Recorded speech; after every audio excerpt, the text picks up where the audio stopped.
아멘. 오늘 말씀의 제목은 에바다, 다친 인생을 향한 하나님의 가장 확실한 응답이라는 제목으로 함께 말씀의 은혜를 나누겠습니다. 인사할까요?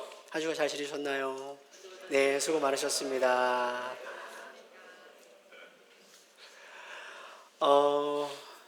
이번 주 월화 수원에 있는 교회의 특세 강사로 이틀 집회를 참여하고 왔습니다.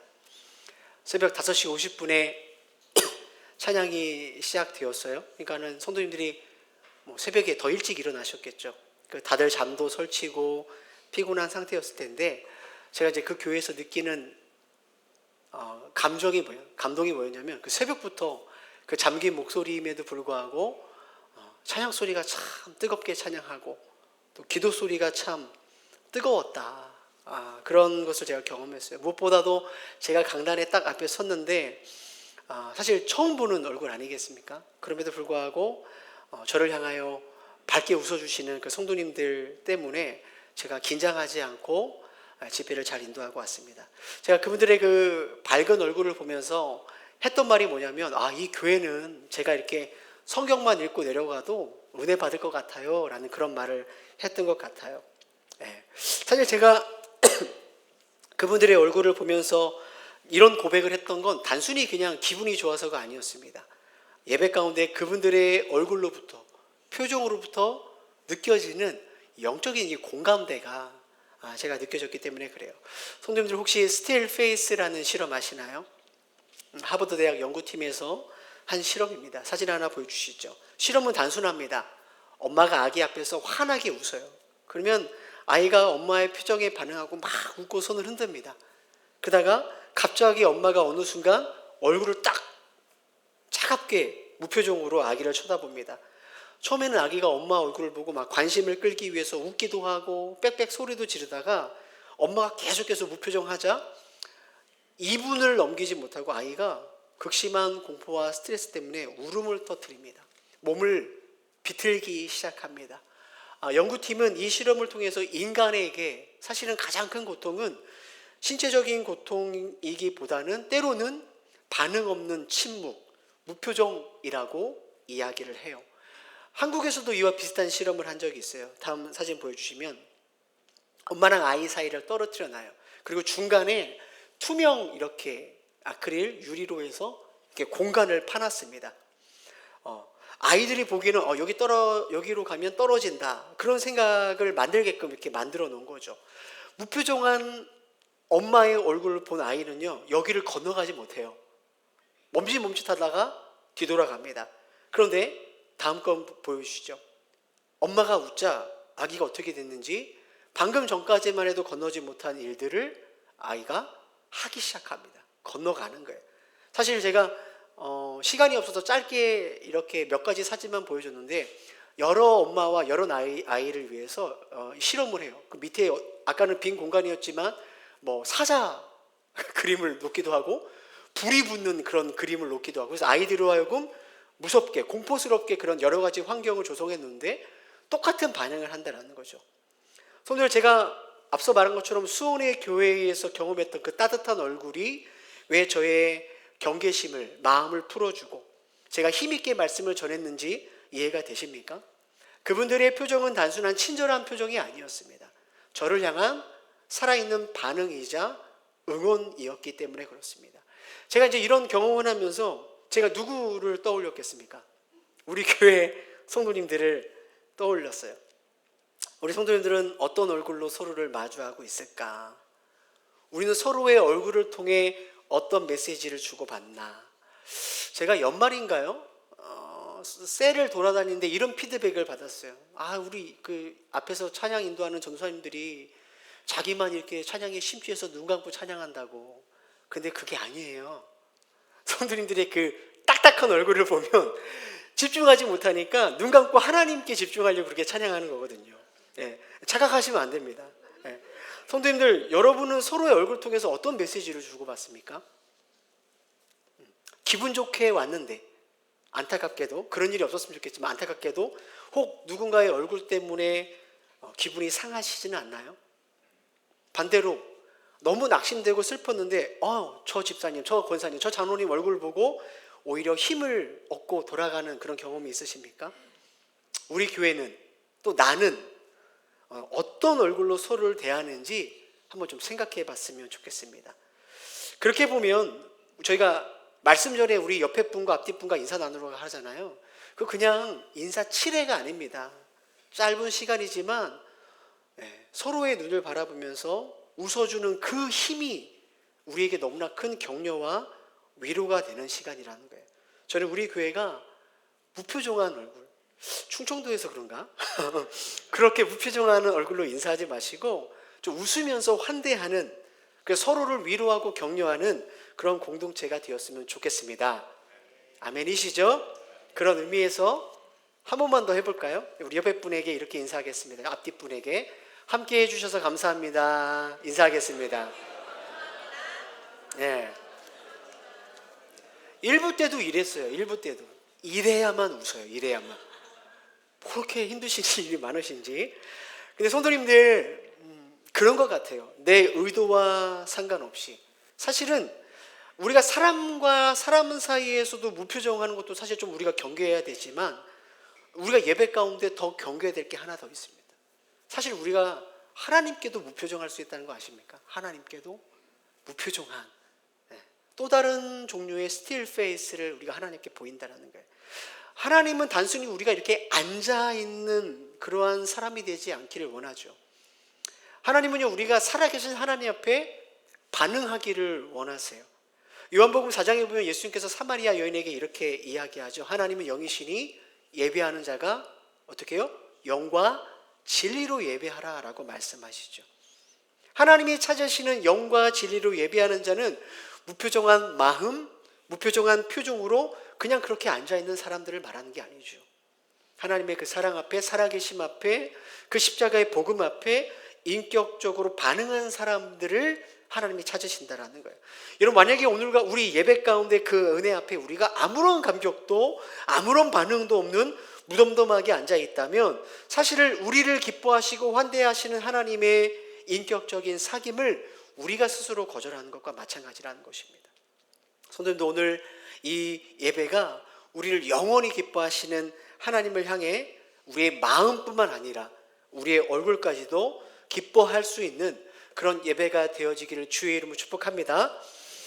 근데 성도님들, 우리가 살아가다 보면 우리의 마음은 그렇지 않은데, 우리의 마음은 좀 간절한데 마치 세상이 나를 향하여 무표정한 얼굴로 대하는 것 같고, 아무리 내가 소리쳐도 진심이 전달되지 않는 그러한 순간을 만나기도 합니다. 누군가 내 아픔에 반응해 주지 않는 답답함과 외로움의 순간들을 우리가 살아가면서 경험하게 되죠. 사실 오늘 마가복음 7장에 등장하는 그 사람이 바로 그러한 사람이었어. 나를 향하여 무표정한 세상, 이 영적인 단절감 속에 그는 깊은 고통 가운데 살아야만 했죠. 그는 귀가 먹고 말을 더듬는 자였습니다. 그렇기 때문에 세상의 소리와 단절될 수밖에 없었고 내 마음의 감정을 표현할 수 없었으니까 얼마나 외로운 인생을 살았겠어요.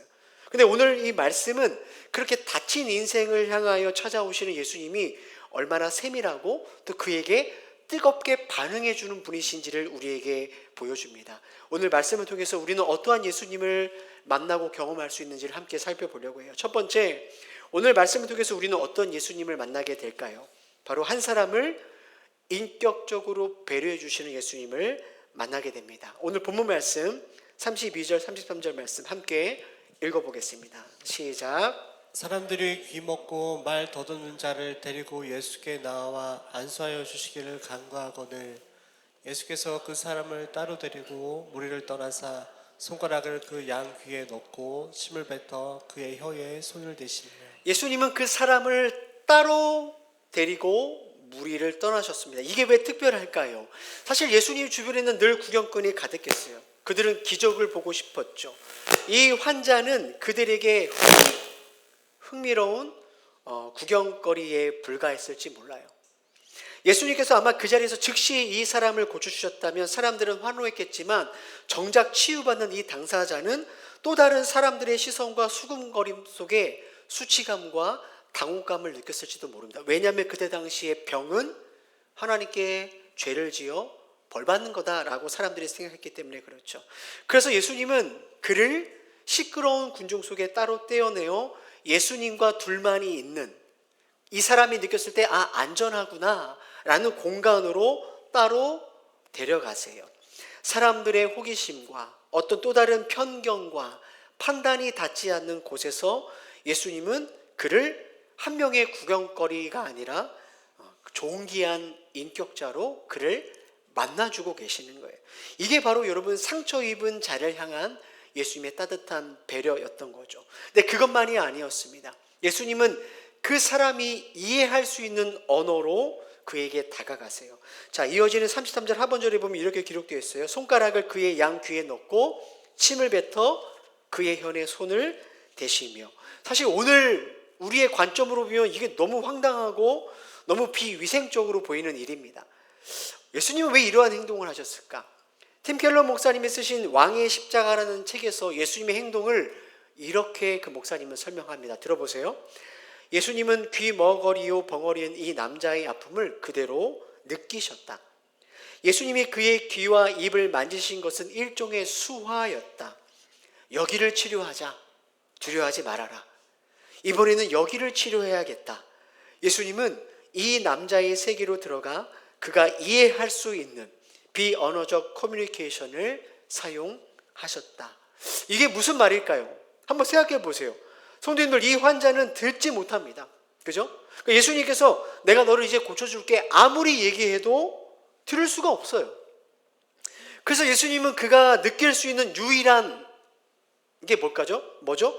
촉각과 몸짓입니다. 촉각과 몸짓이라는 그 사람의 언어를 예수님이 사용하신 거예요. 귀에 손가락을 넣으시면서 야, 내가 이제 너의 막힌 길을 뚫어줄게 라고 말씀하시는 거죠. 그의 혀에 손을 대시면서 내가 이제 내 맺힌 혀를 풀어줄게 라고 예수님께서는 말씀하시는 거예요.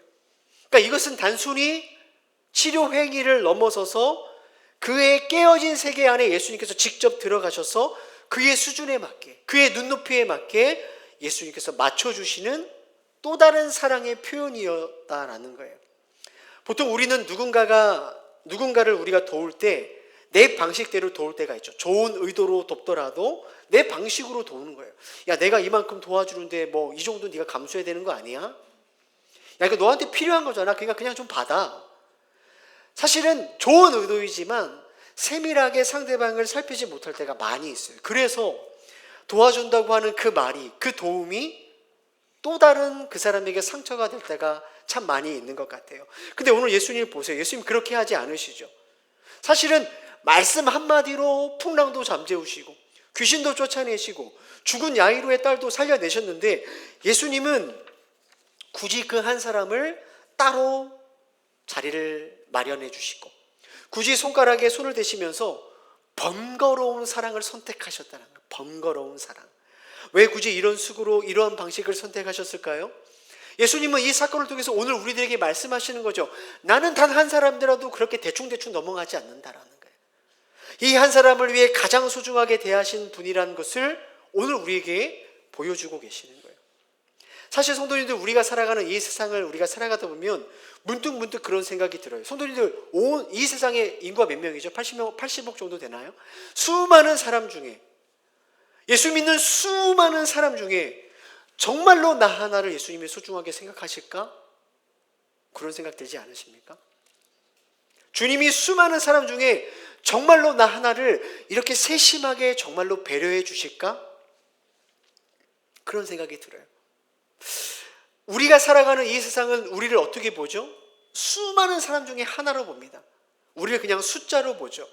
우리를 효율로 평가합니다. 일터에서는 실적으로, 학교에서는 성적으로, 대학으로 우리를 보는 거죠. 효율과 실적으로 사는 것에 우리가 익숙해져 보니까 우리도 모르게 하나님조차도 나를 그렇게 나의 실력, 나의 쓰임새로 대할지 몰라, 그런 생각이 드는 거예요. 설교를 하는 목회자인 저도 그래요. 머리로는 알아요. 하나님 그런 분이 아니야 라고 아는데 문득 그런 마음이 들죠. 아니, 대한민국에도 이렇게 수많은 교회가 얼마나 많이 있습니까? 얼마나 훌륭한 교회가 많아요. 얼마나 훌륭한 목사님들이 많이 있습니까? 근데 주님께서 정말로 그 작은 우리 교회를, 이 부족한 목회자를 정말로 소중히 여기실까? 조금은 차별하지 않으실까? 그런 마음이 들죠. 제 마음에 그런 마음이 문득문득 들어요. 저의 부족함을 볼 때, 또 우리의 연약함을 볼 때 그래도 좀 다르게 대하시지 않을까? 성도님들 그런 마음 들지 않으십니까? 내가 부족하면 주님도 나한테 조금 부족하게 대하실 것 같고, 내가 열심히 충성하고 열심히 할 때는 모르겠지만 내가 믿음이 연약해질 때, 내가 좀 죄를 질 때, 내가 예전만큼 열심히 하지 못할 때, 내가 혹 효율성이 떨어지면 주님도 그렇게 나를 대하실 것 같은 마음이 사실 우리 안에 든다라는 거예요. 교율과 세상, 사람을 대하는 세상 속에 살아가기 때문에 하나님도 그러시지 않을까. 이왕이면 좀 더 좋은 교회, 좀 더 충성된 성도, 그 사람들 조금 더 복 주시고 그 사람들에게 은혜를 주시겠지. 근데 여러분, 오늘 예수님 어떤 예수님이시죠? 예수님은 결코 우리를 그렇게 대하지 않는다라는 거예요. 주님은 세상처럼 우리를 효용 가치로 평가하지 않으시죠. 주님은 저와 여러분을 얼마짜리로 인생으로 보는가, 얼마큼 쓸모 있는가가 아니라 얼마나 나의 사랑하는 자녀인가로 우리를 바라보신다라는 거예요. 시편 139편 1절 2절 볼까요? 이렇게 기록되어 있어요. 여호와께서 주께서 나를 살펴보셨으므로 나를 아시나이다. 주께서 내가 앉고 일었음을 아시고 멀리서도 나의 생각을 밝히 아시오며. 나를 살펴보셨다라는 이 단어, 성도님들 그 TV나 뭐 유튜브에서 금 채취하는 거 보셨습니까? 커다란 산을 막 물로 싸가지고 엄청난 양의 바위와 흙을 담습니다. 그 금을 찾기 위해서 수많은 시간과 과정을 거쳐서 뭐예요? 아주 소량의 금을 얻죠. 그럼에도 불구하고 이 과정 가운데 조금의 금이라도 놓치게 하지 않으려고 집중해서, 극도로 집중해서 그 작업을 수행합니다. 나를 살펴보다라는, 이 살펴보다라는 히브리 단어가 바로 그런 단어예요. 귀한 보석을 찾기 위해 수고하고 애쓰고 정밀하게 살펴본다라는 그러한 단어입니다. 성도님들, 주님께서 우리를 어떻게 보신다라는 거예요? 이렇게 보신다라는 거예요. 하나님은요, 저와 여러분의 삶을 대충 훑어보시는 분이 아니에요. 너무 많으니까 그래 그런 거 넘어가고 이런 분이 아니라는 거죠. 마치 귀한 금을 찾듯이 우리 인생의 전체를 너무나 세밀하게 살펴보는 분이 우리 하나님이시라는 거예요. 그러면 여러분 그냥 세밀하게 살펴보시기만 할까요? 그냥 살펴보시고 지켜보시는 분일까요? 아니요. 우리가 이러한 주님의 사랑과 돌보심을 잘 이해하지 못하고 자주 의심하니까 뭐예요? 우리의 수준으로, 우리가 할 수 있는 방식으로 우리에게 말씀하시고 반응해 주시는 하나님이에요. 우리가 방금 살펴본 것처럼 예수님께서 그 사람이 말로 해도 못 알아들으니까 어떻게 하죠? 손가락을 귀에 넣고 혀에 손을 대는 것처럼 듣지 못하는 방식, 그를 위해서 그가 이해할 수 있는 방식으로 예수께서 말씀해 주시죠. 마찬가지예요. 우리가 잘 이해하지 못하니까, 허구날 우리를 향한 주님의 이러한 사랑과 돌보심을 이해하지 못하니까 주님은 저 높은 하늘에서 야, 너 왜 그렇게 못 알아들어? 이렇게 얘기했는데도 왜 못 알아들어? 이렇게 소리치는 분이 아니라 우리가 이해하지 못하면 알아들을 수 있는 어떤 사건과 어떤 상황으로 우리를 인도해 주시죠.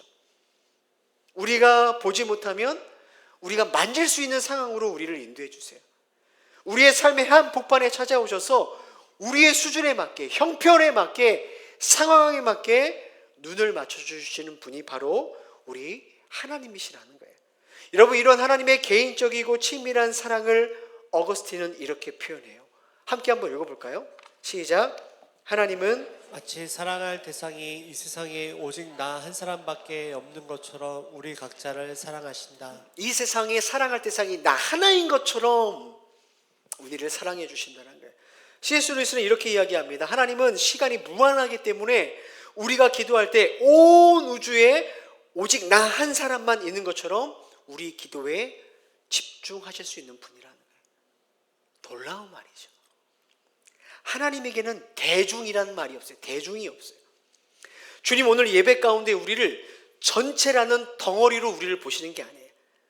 지금 이 자리에 앉아있는 여러분 한 사람의 이름을 부르며 1대1로 눈을 마주하고 계시는 분이라는 거예요. 주님은요, 마치 이 세상에, 이 시간에 오직 나 한 사람이 주님께 예배하는 것처럼 우리 예배에 집중하고 계세요. 못 보겠지, 모르겠지, 이게 아니에요. 내가 이 시간에 졸면 유일한 한 예배자가 조는 것처럼 주님이 여겨주시는 거예요. 내가 오늘 예배를 드리지 못하면 유일하게 나를 위해서 한 예배를 드리는 한 사람이 예배를 드리지를 못하는 것처럼 주님 오늘 한 사람 된 우리에게 집중하고 있다는 거예요. 하나님은요, 그분의 영광스러운 권능과 능력을 온 세상에 오직 나 한 사람을 위해 쓰시는 것처럼 이 순간에도 나 한 사람을 위해서 최선을 다하고 계시는 분이 우리 하나님이시라는 거예요.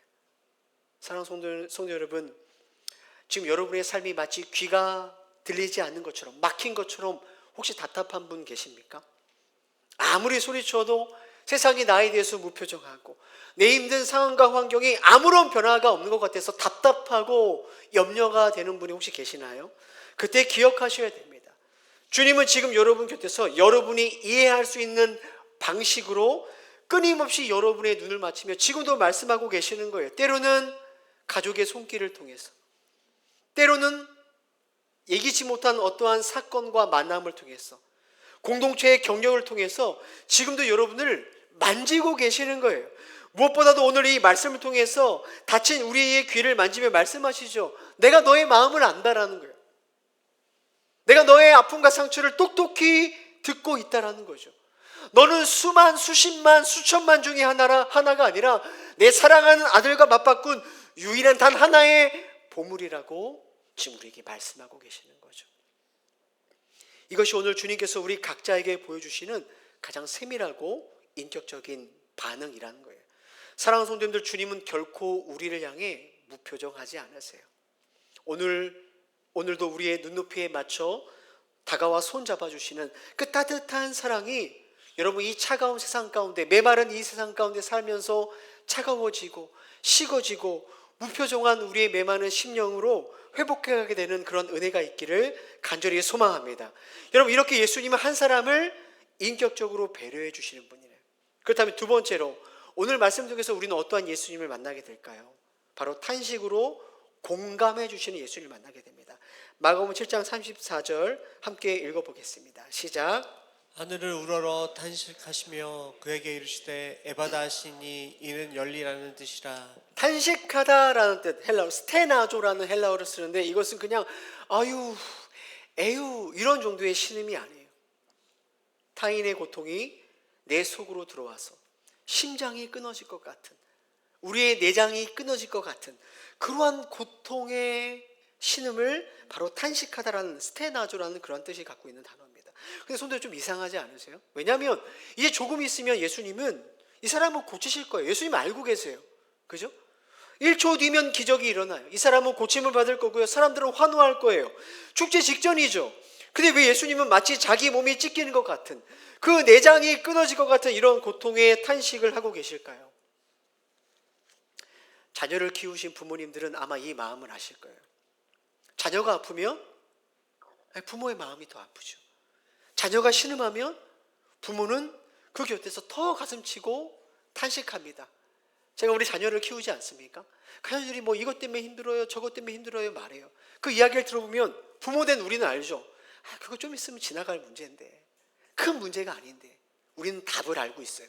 나아질 걸 알고 괜찮아질 걸 알고 있어요. 그렇다고 여러분 자녀의 가슴 아픈 눈물 앞에 우리가 아무렇지도 않나요? 아니죠. 그럼에도 불구하고 나아질 것을 알면도 불구하고 얼마나 힘들까, 얼마나 어려울까. 그게 바로 부모의 마음 아니겠습니까? 바로 예수님의 마음이 그런 거예요. 앞선 우리의 그 스틸페이스 실험처럼 아기가 무표정한 엄마 앞에서 온몸을 비틀고 고통스럽고 절망한 것처럼 주님은 이 한 사람이 그동안 무표정한 세상 가운데 얼마나 힘들었을까, 얼마나 두려웠을까, 얼마나 외로웠을까, 이 사람이 경험한 그 깊은 고통의 시간을 보면서 주님께서 탄식하시는 거예요.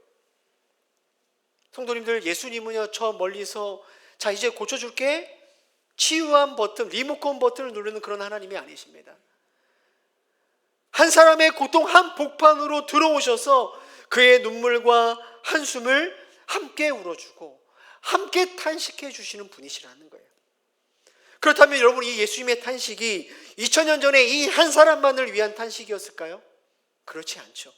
사도 바울은 로마서 8장 26절에 이렇게 고백합니다. 함께 읽겠습니다. 시작.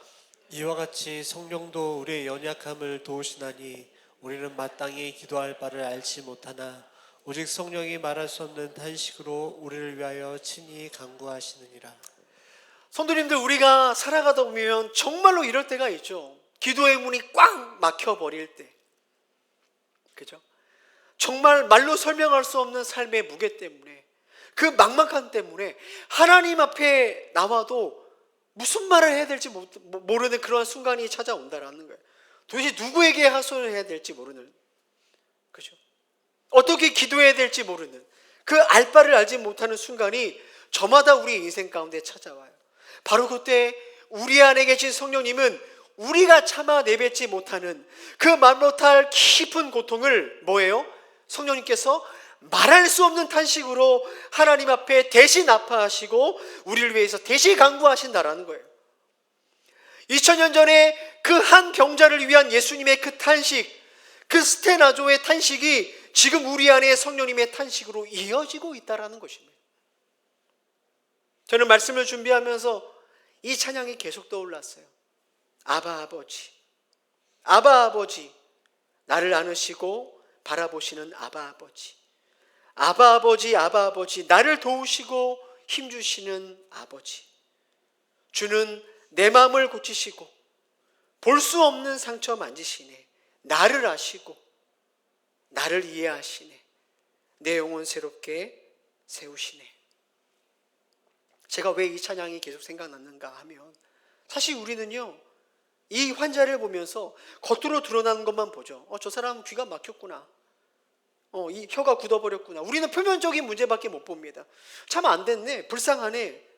그죠? 이게 우리가 볼 수 있는 전부입니다. 하지만 예수님은 그 사람의 외면적인 것뿐만 아니라 오랜 시간 외면당했고 오랜 시간 사람들 속에 오르내렸던 그 보이지 않는 깊은 속의 상처까지도 보시고 만지시는 분이라는 거예요. 주님의 이 탄식은 단순히 그 사람의 질병을 향한 탄식뿐만 아니라 누구도 주목하지 않고 누구도 볼 수 없었던 그 사람의 깊은 영혼을 만지시는, 그 아픔을 당신의 것으로 삼아 함께 울먹이시는 탄식이었다는 거예요. 성도님들, 사람들은요, 내 안에 있는 상처 몰라요. 나를 이해 못합니다. 저희 남편은 이해합니다. 그런 분 있으신가요? 제 아내는 이해할걸요? 다 몰라요. 다 몰라요. 사람들은 말하죠. 집사님 좋으시겠어요? 아무 걱정 없으시잖아요. 권사님, 장로님, 이제 무슨 걱정이 있으시겠어요? 행복하시잖아요. 사람들은 모른다니까요. 우리 안에 어떠한 염려가 있는지, 어떠한 상처가 있는지, 어떠한 두려움 때문에 내가 남몰래 눈물을 흘리는지 모른다라는 거예요. 모른다라는 거예요. 이 자리에 계신 성도님 중에 그런 분들이 있으실 거 아니에요. 그죠? 목사님, 제 삶은 너무나 꼬여버려서 그 누구도 저를 이해할 수 없을 거예요. 그런 분들 왜 없으시겠어요? 세상의 차가운 반응에 지치고 사람 때문에 지치고 심지어는 하나님 앞에서 이제 기대감 없이 무표정한 얼굴로 앉아 계신 분들이 왜 없으시겠냐고요. 여러분 기억하셔야 됩니다. 주님은 여전히 여러분을 이해하고 계신다는 거예요. 세상 사람들은 결코 보지 못하는 그 나만의 깊은 상처와 두려움을 한순간도 놓치지 않고 보고 계신다는 거예요. 성도님들, 다양한 모습으로 삶이 여러분에게 차가운 얼굴을 지금 돌리고 있습니까? 그렇다면 지금 주님이 여러분을 그 어느 때보다 주목하시는 때라는 것을 기억하셔야 돼요. 이 은혜와 사랑을 우리로 하여금 계속해서 깨닫게 하기 위해서, 놓치지 말게 하기 위해서 성령님은 지금도 우리 안에서 탄식하면서 계속해서 말씀해 주신 거죠. 내가 너를 사랑해. 나는 너를 포기하지 않아. 내가 너와 함께하고 있어. 우리 안에 그렇게 말씀해 주시는 거예요. 찬양의 고백처럼 나를 아시고 나를 고치시고 볼 수 없는 상처를 만지시는 그 아버지의 사랑이 여러분 무표정하게 굳어버린 우리의 마음을 다시 만지고 새롭게 하는 은혜가 있기를 주의 이름으로 축복합니다. 마지막으로 예수님은 어떠한 예수님일까요? 탄식으로 우리 외에 공감하셨다면 권능으로 우리의 삶을 여시는 예수님이라는 거예요. 자, 34절 35절 말씀 다시 한번 읽어볼까요? 시작. 하늘을 우러러 탄식하시며 그에게 이르시되 에바다 하시니 이는 열리라는 뜻이라. 그의 귀가 열리고 혀가 맺힌 것이 곧 풀려 말이 분명하여졌더라. 성도님들, 예수님은 우리의 아픔에 탄식하시며 공감하시는 예수님이십니다. 그러나 그와 동시에 우리의 다친 것을 깨트리시고 여시는 권능의 하나님이시라는 거예요. 주님은 우리의 눈물만 닦아주는 게 아니라 다시는 눈물 흘리지 않도록 그 눈물의 근원을 해결하는 하나님이십니다. 내가 네 마음 알아. 탄식하시던 주님은 선포하시죠. 에바다. 에바다 뜻이 뭡니까? 열리라는 거예요. 예수님께서 에바다 외치는 순간 어떤 일이 일어납니까? 귀가 열리고 혀가 풀려 분명하게 되는 역사가 나타나는 것이죠. 성도님들, 만약 예수님께서 우리의 사정을 아시고 듣고 야, 안 됐다. 내가 네 마음 안다. 위로하시고 탄식은 해주시지만 야, 그런데 네 문제는 네가 알아서 해야지. 그렇게 하셨다면 우리 주님은 전능하신 하나님이 될 수가 없는 거죠. 공감해주고 탄식은 해주시는데 내 삶의 문제를 해결해주지 못하시는 분이라면 그분은 여러분 우리의 위로자는 될 수 있어도 구원자는 될 수 없는 거예요. 그죠? 그러나 오늘 예수님은 어떻죠? 우리의 삶을 위로하는 것으로 끝나지 않고 다친 것을 열어주시고 묶였던 것을 풀어내시는 능력의 하나님이시라는 거예요. 사랑하는 성도님들, 오늘 여러분의 삶에 닫혀있는 것들, 묶여있는 모든 것들을 향하여 에바다라고 말씀하시는 주님 앞에 닫힌 것들이 열려지고 묶였던 것들이 풀어지는 은혜가 있기를 주의 이름으로 축복합니다. 그런 역사가 나타나기를 소망합니다. 사랑하는 성도님들, 하지만 우리가 오늘 말씀을 마무리하면서 잊지 말아야 될 게 있어요. 우리의 다친 인생을 여시고 묶인 것을 풀어주시는 예수님의 이 에바다, 열려라, 이 말씀은 그냥 내뱉는 값싼 선포가 아닙니다. 주님이 우리의 인생에 막힌 것을 열려라 라고 외칠 수 있는 이유가 뭐죠?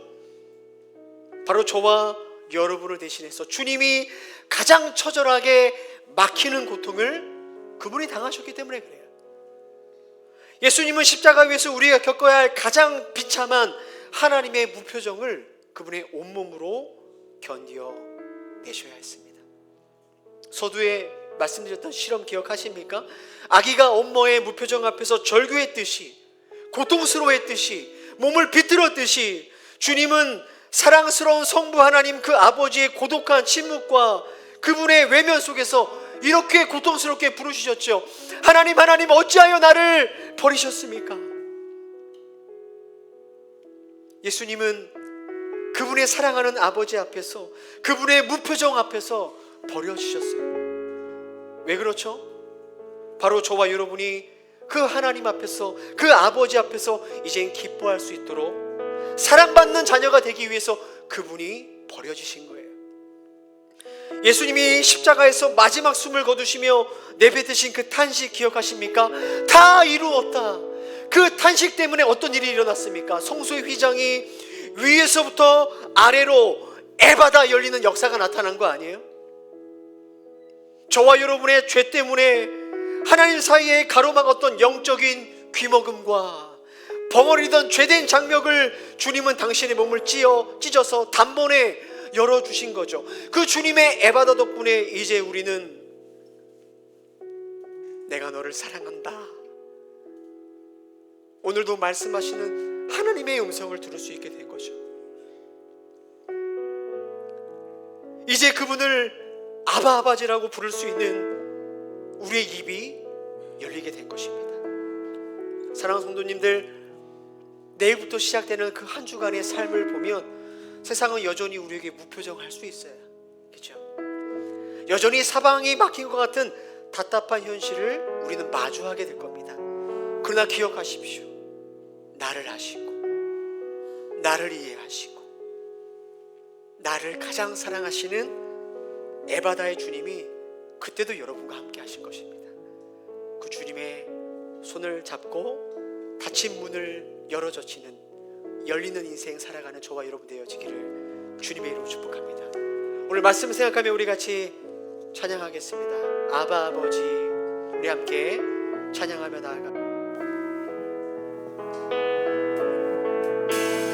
아바 아버지, 아바 아버지, 나를 안으시고 바라보시는 아바 아버지, 아바 아버지, 아바 아버지, 나를 도우시고 힘주시. 다시 한번 믿음으로 그 아버지를 불러봅시다. 아바 아버지, 아바 아버지, 아바 아버지, 나를 안으시고 바라보시는 아바 아버지, 아바 아버지, 아바 아버지, 나를 도우시고 힘주시는 아버지. 주는 내 맘을, 주는 내 맘을 지시고 볼 수 없는 상처 만지시네. 나를 아시고 나를 이해하시네. 내 영혼 새롭게 주는 내 맘을 고치시고, 주는 내 맘을 지시고 볼 수 없는 상처 만지시네. 나를 아시고 나를 아시고 나를 이해하시네. 내 영혼 새롭게 세우시네. 이 시간 우리 말씀 생각하며 기도하겠습니다. 아마 여러 가지로 삶과 또 상황이 닫혀 있구나라고 느끼는 분들이 있으실 거예요.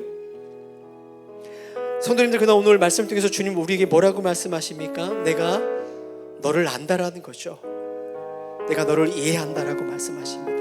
그리고 내가 너를 여전히 새롭게 한다라고 말씀하십니다.